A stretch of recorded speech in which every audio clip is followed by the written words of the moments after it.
መከራ ከባድ ሆኖብን እንደው ቢያንገፈግፈን ይሄ የእግዚአብሔርን ፍቅር ጥያቄ ላይ አይጥልም። ይወደናል። ተው እንጂ አይወድህም ሲል አንተ ራስህ ዞር በል ይወደኛል የሚል ምላሽ ልንሰጠው ይገባል።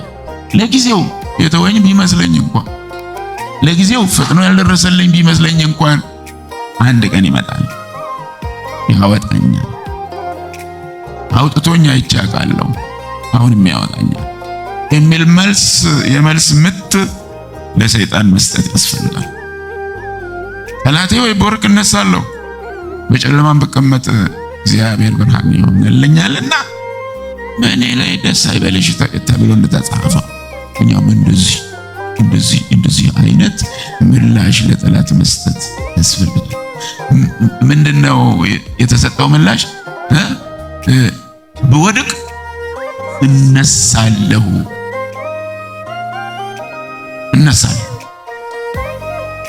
በጨለማ ብቀመጥ እግዚአብሔር ብርሃን ይሆንልኛል።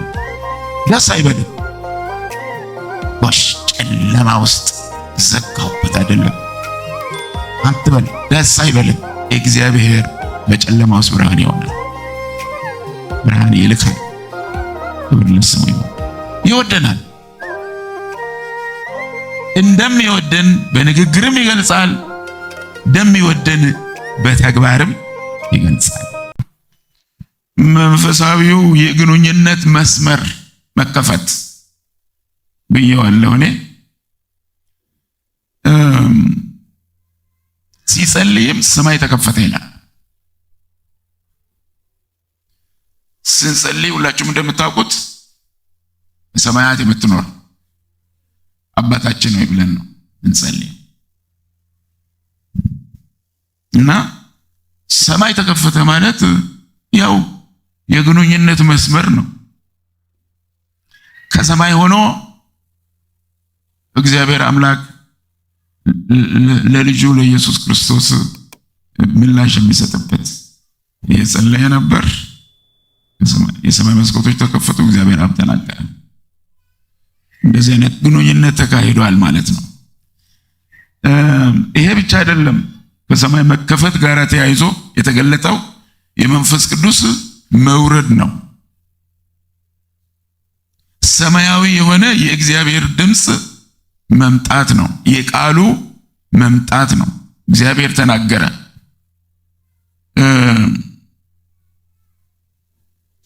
ምን ብሎ ተናገረ?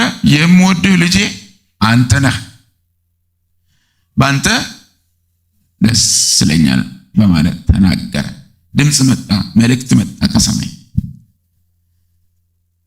ሌላው ደግሞ ምንድነው? በመንፈስ ቅዱስ ተሞልቶ በመንፈሱ ኃይል በመንፈስም ተመርቶ መንቀሳቀስ ሆኗል ለጌታ ለኢየሱስ ክርስቶስ። ምዕራፍ 4 ቁጥር 1 እና ምዕራፍ 4 ቁጥር 14 ማየት ትችላላችሁ። በመንፈስ ቅዱስ ተሞልቶ መንቀሳቀስ፣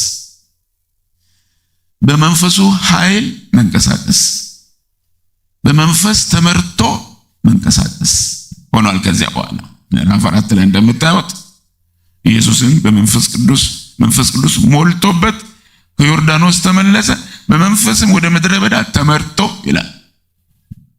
ይሄ ሁሉ ሆነ።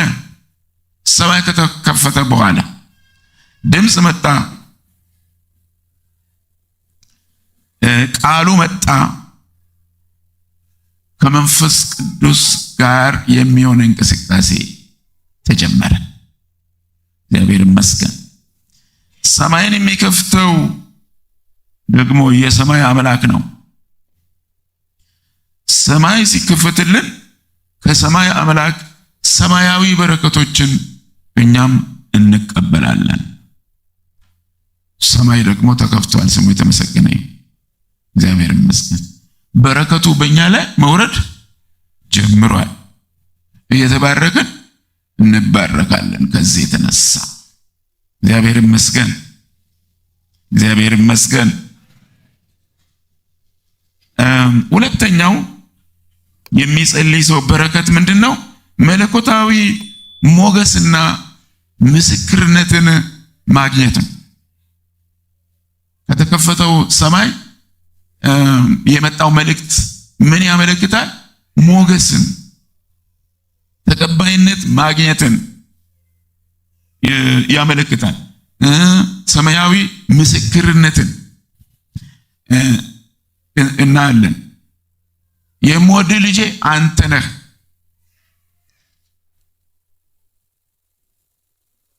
የምወድህ ልጄ አንተ ነህ፣ ባንተ ደስ ይለኛል የሚል ድምፅ ነው የመጣው። የፍቅሩን መግለጫ እንቀበላለን በፊቱ ሞገስን ስናገኝ። እኛም እንዲያው እግዚአብሔር አምላክ እኛን በምስጢር አይደለም ወዶ የተባለ መውደዱን ተናግሮም ገልጧል። ለጌታ ለኢየሱስ ክርስቶስ እንዳደረገው ለኛም ተናግሯል። የእስራኤልን ሕዝብ አንድ ጊዜ ወድጃችኋለሁ አለ። እነርሱ ደግሞ በምን ወደድከን ብለው እንደጠየቁ የመልኪያስ መጽሐፍ ይነግረናል። እግዚአብሔር ወድጃችኋለሁ እያለ ሕዝቡ ደግሞ እንዴት እናውቃለን ይል ነበረ። አንዳንድ ጊዜ እኛም እንደምንለው ማለት ነው። እኛም እንደምንለው እኔ ወድሃለሁ ጌታ ሆይ አንተ ግን እውነት ትወደኛለህ? ከወደድከኝ እያልን የምንደረድራቸው ጥያቄዎች አሉ። እርግጥ የምትወደኝ ከሆነ ታዲያ ምንድነው ይሄ ሁሉ በህይወቴ ውስጥ ሲያልፍ እንዲያው ዝም ብለህ የምታየው የሚያሰኘው ሁኔታዎች ይኖራሉ አሉ አይደለም? እግዚአብሔር አምላክ ስለኛ ግድም እንደሌለው እንድናስብም ጠላትም ይገፋፋናል ሰይጣን። አምላክ ይሄታል፣ አምላክ ይሄታል፣ ይረዳኛል፣ ይደግፈኛል፣ ምክንያቱም ይወደኛል፣ ልጁ ነኝ ያልክበት ያልሽበት የት አለ የት አለ የሚል ይልካል ጠላት። በእርሱና በእኛ መካከል ያለውን ፍቅር እንድንጠራጠር የሚያደርግ ድምፅ ሊልክ ይችላል። እና አንዳንዴም አይመስለኝም የምትወደኝ አይመስለኝም ለማለትም የሚደፍር አይጠፋም። እግዚአብሔር ግን ይወደናል። እግዚአብሔር ይወደናል። ስሙ የተመሰገነና የተባረከ ይሁን። ይህንንም በንግግርም ይገልጣል፣ በድርጊትም ይገልጣል። ወዳችኋል፣ ወድጃችኋለሁ ይላል። የምናልፍበት መከራ ከባድ ሆኖብን እንደው ቢያንገፈግፈን ይሄ የእግዚአብሔርን ፍቅር ጥያቄ ላይ አይጥልም። ይወደናል። ተው እንጂ አይወድህም ሲል አንተ ራስህ ዞር በል ይወደኛል የሚል ምላሽ ልንሰጠው ይገባል። ለጊዜው የተወኝ ቢመስለኝ እንኳን ለጊዜው ፈጥኖ ያልደረሰልኝ ቢመስለኝ እንኳን አንድ ቀን ይመጣል፣ ያወጣኛል። አውጥቶኛ አይቻቃለሁ፣ አሁንም ያወጣኛል የሚል የመልስ ምት ለሰይጣን መስጠት ያስፈልጋል። ጠላቴ ወይ በወርቅ እነሳለሁ፣ በጨለማም ብቀመጥ እግዚአብሔር ብርሃን ይሆንልኛልና በእኔ ላይ ደስ አይበልሽ ተብሎ እንደተጻፈው እኛም እንደዚህ አይነት ምላሽ ለጠላት መስጠት ያስፈልጋል። ምንድነው የተሰጠው ምላሽ? በወድቅ እነሳለሁ።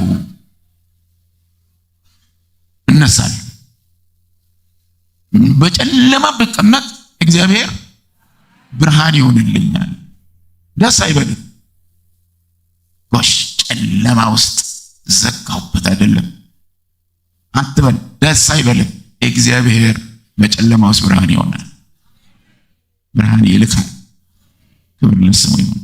ይወደናል። እንደሚወደን በንግግርም ይገልጻል፣ እንደሚወደን በተግባርም ይገልጻል። በፊቱ አሁንም ሞገስ ያለን ልጆቹ ነን። ልጆቹ መሆናችንን መዘንጋት የለም።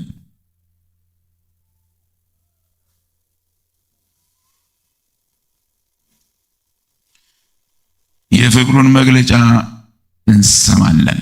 የአባታችን እግዚአብሔር ልጄ ይለናል፣ አሁን ልጆቼ ይለናል። አሁንም እግዚአብሔር ስሙ የተመሰገነ ይሁን። በእግዚአብሔር ፊት ላገኘነው ተቀባይነት ማረጋገጫ እንቀበላለን። ስንጸልይ ነው። ታዲያ ጸሎት ካቋረጠን ግንኙነቱን እኛው ራሳችን አቋርጠናል ማለት ነው። መስመሩ እንደተከፈተ መቀጠል አለበት። መጸለይን መቀጠል ያስፈልጋል። አኩርፎ መጸለይ ማቋረጥ አያዋጣም። ወደ ባሰ ኪሳራ ነው የሚጥለው እንጂ መጸለይ ይሻላል። አምናለሁ፣ እጠብቅሃለሁ፣ አንተ ሁኔታዬ ትቀይረዋለህ፣ ኃይል አለ፣ የሚሳንህ ነገር ምንም የለም እያሉ የሙጥኝ ብለን መቀጠል አለብን። ክብር ለኢየሱስ ይሁን።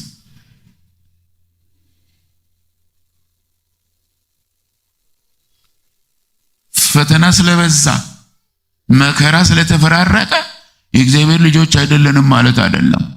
ምን ጌታ ኢየሱስ ክርስቶስ የእግዚአብሔር አንድያ ልጅ ሆኖ ያለ መከራ አልቀመሰም? በመከራ ውስጥ አላለፈም? አምላኬ አምላኬ ስለምን ተውከኝ ብሎ እስኪጮህ ጣር ውስጥ አልገባም? ገብቷል። ጌታ ኢየሱስ ክርስቶስ በመከራ ውስጥ ማለፉ ይህን የዘላለም ልጅነቱን አስቀርቶታል? አላስቀረም። የእግዚአብሔር ልጅ ነው። አሁን ኢየሱስ ክርስቶስ በጊዜው እንደው ምንም ያልገባቸው አይናቸው ያልተከፈተ የታሪኩ መጨረሻ አድርገው ደምድመው ነበር። ነገር ግን አልሆነም። ሞትም ቢቀምስም በሶስተኛው ቀን ከሙታን በክብር ኢየሱስ ክርስቶስ ተነስቷል። ስሙ ይባረክ እና የእግዚአብሔር ልጅነቱን ለአንድና ለመጨረሻ ጊዜ አረጋግጧል። መለኮት መሆኑን አረጋግጧል። ስሙ ይባረክ እና በተለያዩ ፈተናዎች ውስጥ ማለፋችን ልጅነታችንን አይነካውም። በመጨረሻ ይረጋገጣል። ዛሬ ተጠራጠረ ካለ የሚያረጋግጥበት ቀን ይመጣል። እውነትም እግዚአብሔር ከነዚህ ሰዎች ጋር ነው ይላል። እውነትም የእግዚአብሔር ናቸው እነዚህ ሰዎች ይላል የተሳለቀ ሁሉ ኋላ። እግዚአብሔር ይመስገን። ሶስተኛው በረከት ምንድነው? ሶስተኛው በረከት ድል የመንሳት ህይወትን መለማመድ ነው። የጸሎት የሚጸልይ ሰው በረከት ድል የመንሳትን ህይወት ማግኘት ነው። ምዕራፍ 4 ላይ አንብበናል። ዲያብሎስም ፈተናውን ሁሉ ከጨረሰ በኋላ እስከ ጊዜው ከእርሱ ተለየ ይላል። ምን ማለት ነው? ተሸነፈ፣ በቃ ተባው ማለት ነው። ሲነዝንዘው ያልነበረውን ያህል መጨረሻ ላይ ተባው። ጌታ ኢየሱስ ክርስቶስ ድል አደረገው። ሶስቱን የዲያብሎስ ፈተናዎች ማለፍ ሆኗል። በዚህ በአነበብነው ክፍል ውስጥ ምዕራፍ 4 ላይ ፈተናው በዋናነት በክርስቶስ ኢየሱስ ማንነት ላይ ያነጣጠረ እንደነበረ ያው አይተናል። የእግዚአብሔር ልጅስ ከሆንክ አያችሁ፣ የእግዚአብሔር ልጅስ ከሆንክ ነው ጥያቄው። ይህንን ድንጋይ እንጀራ እንዲሆን በል። የእግዚአብሔር ልጅስ ከሆንክ መላእክቱን ስለሚያዝል ወርውር ራስህን ከዚህ ከፍታ ላይ። የእግዚአብሔር ልጅ ከሆንክ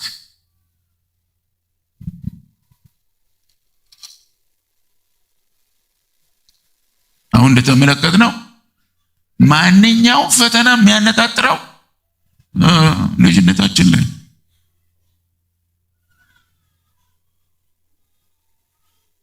በአምላካችንና በእኛ መካከል ባለው ግንኙነት ላይ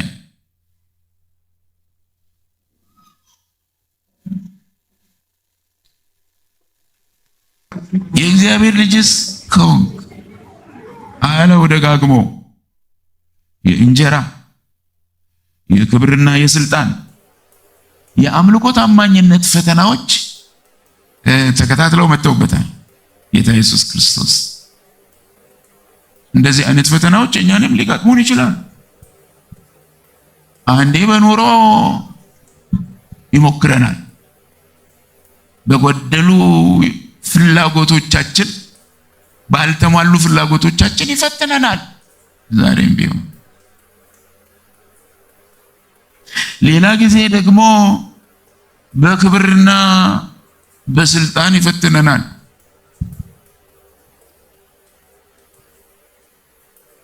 መቼም ሰው በተፈጥሮ ክብር እንጂ ውርደት አይስማማው በተፈጥሮ እና እንደው ይቻል ቢቻል እንደው ሰው መሆኑ ታውቆለት እንደ ሰው ተከብሮ መኖር ይፈልጋል። ሰው ሲያልፍም ደግሞ በሌሎች ላይ መሰልጠን ይፈልጋል። እዛ ሲያልፍ አይጠላም።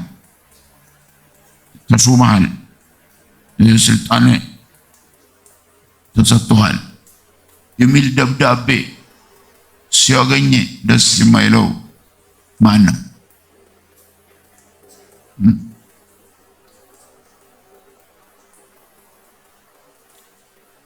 አንድ ጊዜ አንድ ወንድም አንድ አገልጋይ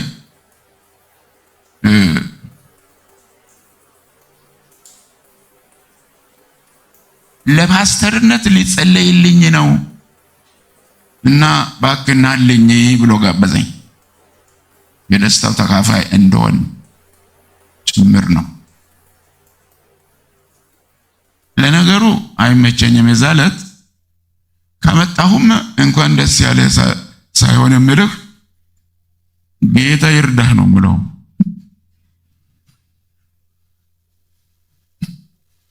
ግን ሊሸከም እኮ ነው። ሊሸከም ስለሆነ ከባድ ኃላፊነት ሊሸከም ያለን ሰው እንኳን ደስ ያለ ይባላል። ሸክም ሲወርድለት ነው እንጂ አገልግሎቱን እኔም ስለማውቀው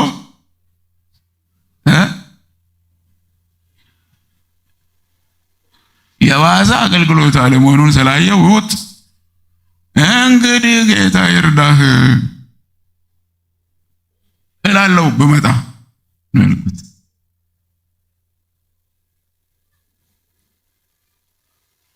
ሹመት ደስ አይልም? ደስ ይላል። ተፈጥሯዊ ነው። በሹመት መደሰት ተፈጥሯዊ ነው። ያውም በምድራዊ ሹመት፣ ያውም በቀሪው ሹመት፣ በአላፊው ሹመት መደሰት ያው ተፈጥሯዊ ነው አለን እና በዚህ የምንፈተን ልንኖር እንችላለን። ግን ዋጋ ከፍለን ነው። ምንድነው የምንከፍለው ዋጋ? አምላክ መቀየር ነው። ብትሰግድልኝ እሰጥሃለሁ ነው የተባለው። እንግዲህ አምልኮ ተቀየረ ማለት ነው። ለሰይጣን ከተሰገደ ተቀየረ፣ ተተካ ማለት ነው። ለእኔ ስገድ እንጂ እሰጥሃለሁ እና ደስ ደስ የሚል ነገር ሁሉ እንዲያው በጥንቃቄ ካልታየ በስተቀር የማይለወጥ ነገር ያስለውጣል፣ የማይቀየር ነገር ያስቀይራል እና ጥንቃቄ ይፈልጋል። ለማንኛውም በዚህ መፈተን አለ። እንደው ትንሽ ከፍ ባለ በማህበራዊ ደረጃ ላይ እንኳን ስልጣን ከፍ ባለ ስላችሁ አሁንም በተፈጥሯዊው በምድራዊው አነጋገር ነው። ያ እንኳን ባይገኝ ቢያንስ ቤተክርስቲያን ውስጥ የሆነች ቦታ ማመየት አይጠፋም። አንዳንዱ ጋር አሳብሮ በዚህም በዛም አድርጎ ትንሽ ወንበር ያለችበት ቦታ ለመድረስ መመኘት ፈተና ነው። ከዚህ ፈተና እግዚአብሔር ያውጣችሁ፣ ይጠብቃችሁ። የገባው አሜን ብሏል።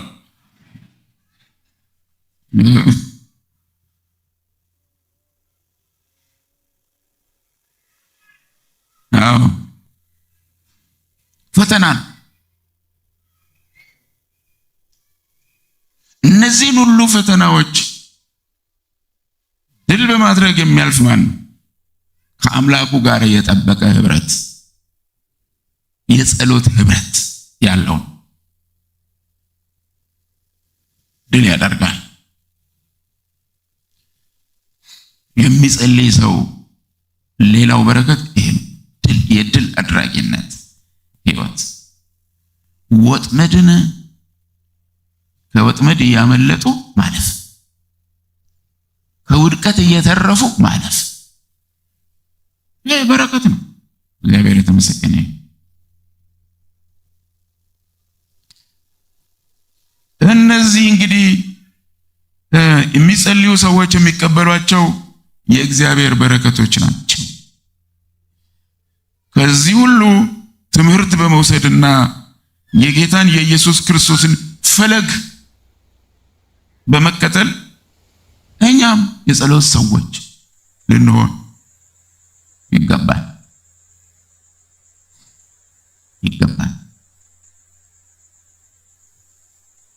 የጸሎት ልምምዳችንን በማጠናከር መቀጠል ይኖርብናል። የጸሎት ልምምዳችሁ የደከመባችሁ ሰዎች ካላችሁ ዛሬ ውሳኔ አድርጉ።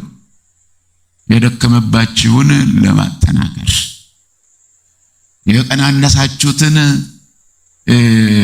ወደ ቦታው ለመመለስ አስቡ። ማሰብ ብቻ አይደለም፣ ወስኑ። ህብረታችሁ የላላ አይሁን ከአምላካችሁ ከእግዚአብሔር ጋር የጠበቀ ግን ይሁን። እኔን ላልቶብኛል የምትሉ ሰዎች የጸሎቱ ልምምድ ላልቶብኛል የምትሉት ኖሩ ይሆን? እዚህ ጉባኤ ውስጥ እኔ ከጸለይኩ ወር አልፎኛል መቼም የሚል የሚኖር አይመስለኝም። ቢያንስ ለምግብ ይጸልያል።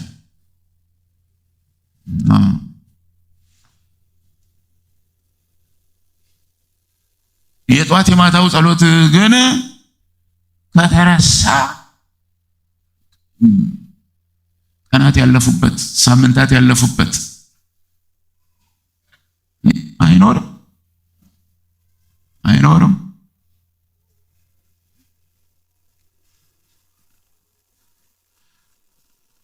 አይኖርም መሰለኝ። ዝምታው የሚነግረኝ ከሌለም እግዚአብሔር የተመሰገነ ይሁን።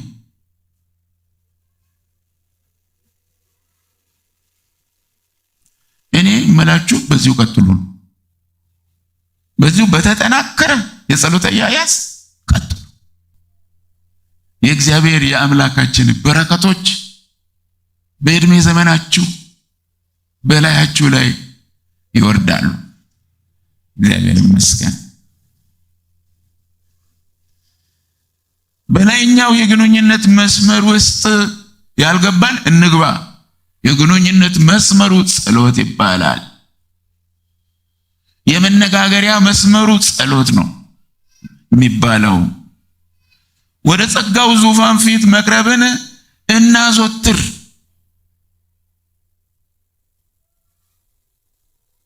በመንፈሱ መሞላት፣ ለመጪው መንፈሳዊ ተጋድሎ መዘጋጀት የሚሆንልን በጸሎት ውስጥ ነው።